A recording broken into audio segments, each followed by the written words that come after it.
On the clean briquette ball press cleaning, we need to understand and pay attention to these details. We should carefully and real-time clean the dust falling on the briquette ball pressing machine. In the process of disassembly, should be carefully dusted. It is strictly prohibited to invade the mechanical moving parts. Check the wear of the triangle liner, bearing, screw, nozzle, and other parts inside the body of the clean briquette ball press.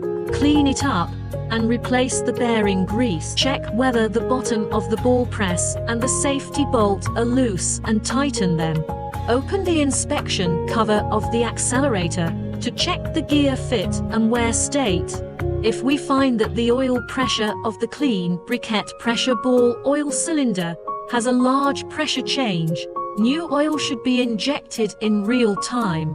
If the oil pressure system of the clean briquette ball press is found leaking oil during operation, it should be stopped immediately and restarted after the oil leak is repaired.